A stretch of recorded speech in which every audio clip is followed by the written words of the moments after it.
Hello guys, welcome to my channel, welcome back Scoundrels. My name is Excoundrel and I'm a content creator who does a little bit of Eve Echoes alongside some other games, and I am going to be today talking about encounters. Now, I have actually covered encounters before, and I'm not going to go into too much detail about the basic form of encounters. All I will tell you about encounters is that if you go to the news board, you'll find encounters that can be separated into basic and advanced. Tier 1 to Tier 4 is essentially suggesting between Tier 1 and Tier 4 level ships. Tier 5 to Tier 7 is suggesting Tier 5 to Tier 7 level ships, etc, etc. It's essentially equivalent to the difficulty level that you see in anomalies. So, you know, when we talk about anomalies, there's a difficulty level associated with them, and generally the number that is attached to anomaly associates with the tech level of ships that you're going to be facing, or up to the tech level ships that you're going to be facing. It's the same with encounters. You know, the Tier 5 to Tier 7 usually is going to pit you between level 5 or Tech 5 and Tech level 7 ships as well.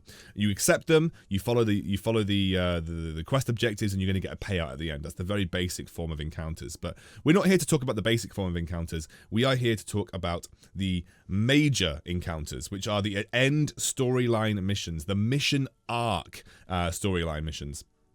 And when you complete a certain checklist of missions, you're going to get access to a tablet that will allow you to accept a mission worth a very, very large sum of money. The two that I currently have on the go right now is True Divine Trial, which is a very difficult storyline mission, and then I also have Super Soft Drink, which is a 25 million ISK. I don't think I'm even going to be able to complete this one. I mean, you'd need a fleet to be able to complete this one, but this is something that I'm going to have to try at some point down the line. And this is the Super Soft Drink. Is one of the easiest storyline arc missions to do. You need only a Tier 6 battle cruiser or a cruiser, which is something that I can't solo this, but I could do it with 3 or 4 friends. And what is worth mentioning here is once you get one of these missions, do not attempt to solo it. Unless you have a Caracal and you're going for full range missiles, and you're just looking to kite, and you're willing to spend a bloody long time doing it, then don't try to attempt these solo, because they're just too difficult.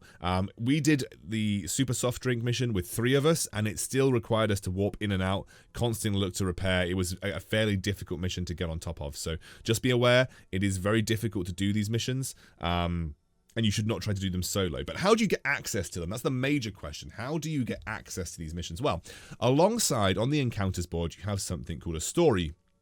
I guess it's a storyboard, and essentially this storyboard is going to show you these little kind of almost like star charts, right?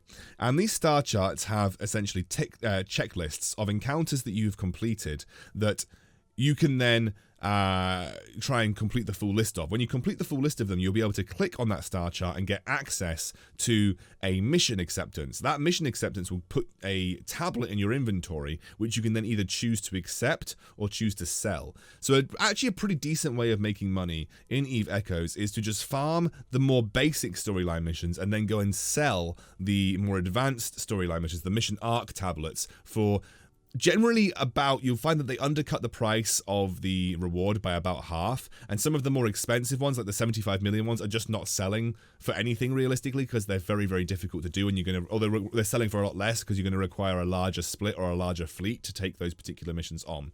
So when it comes to these storyline missions, there is a very, very real industry of just going out and essentially farming the individual encounters that you need. And when it comes to individual encounters, I've just refreshed, so I'm not going to be able to show you here, but you can have a look, and when you scroll down your encounter list, you're going to see these little missions that have icons next to them. Those icons identify that they are a storyline mission.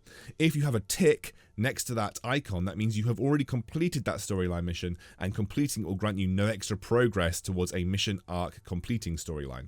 And so as you can see here, I've completed all of the missions that I have available to me, so I'm not able to actually get any further progress with some of the stories. But once you complete a full storyline, you can actually then go and sell the tablet, or you can choose to activate it like I have with my missions and try and complete them with either a small group or with a corporation fleet.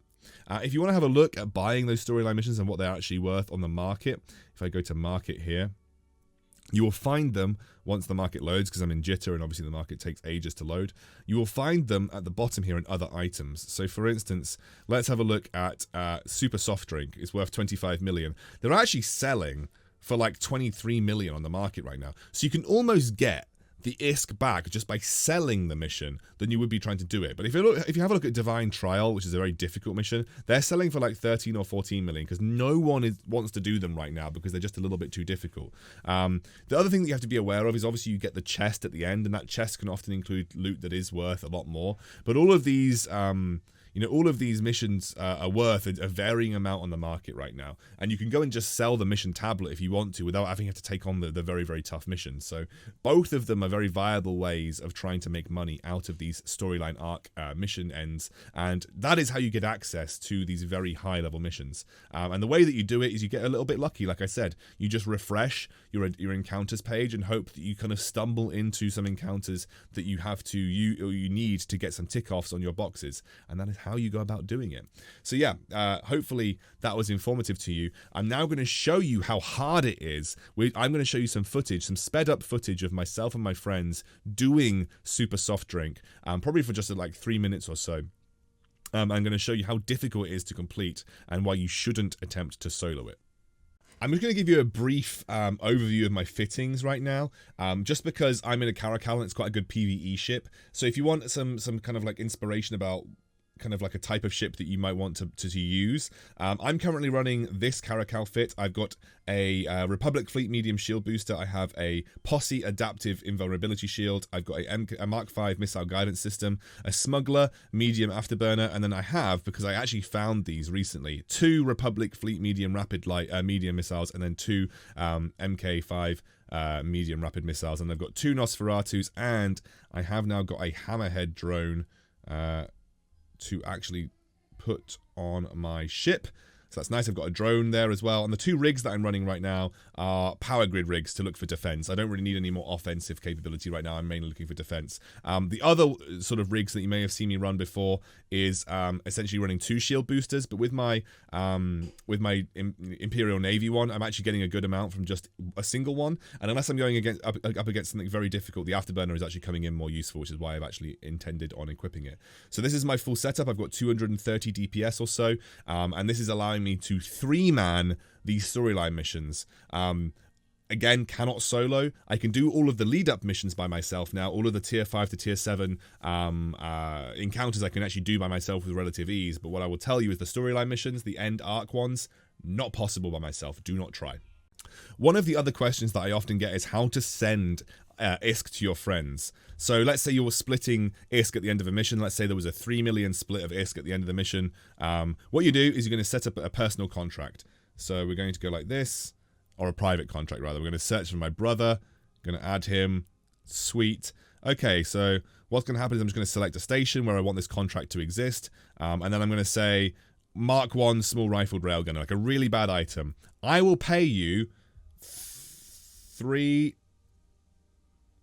million ISK for your Mark 1 rifle railgun. And as long as they have that item, and if they don't, they should go and buy it from the market.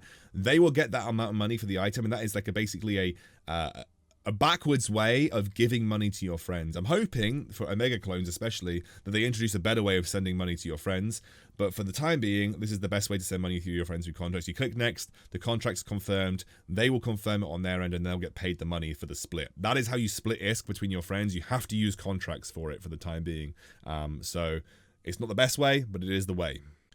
So at the end here, I just wanted to illustrate how ridiculously long it took us to get through just the final wave of this storyline mission. There were 29 ships to kill in the final wave of this storyline mission, just so you're aware. And this actually took, I think, no, wait a second. There was 2 waves. This actually took 45 minutes to clear 2 waves, but there were 28 or 29 ships in the final wave. Look at the number of like crazy red dots you can see on your screen very briefly. I've sped this up to a ridiculous amount because I obviously don't want to show you 45 minutes worth of footage. But this was 45 minutes worth of fighting to clear out one of the waves. I get taken very low a couple of times here. I have to repair numerous times getting back towards base. It is absolutely ridiculous how hard these storyline missions are, and you definitely cannot solo them. So that's my ending advice here when we sort of part ways for today. Do not try to solo these missions. Definitely look to potentially sell them on the market if you can, and enjoy yourself and be safe.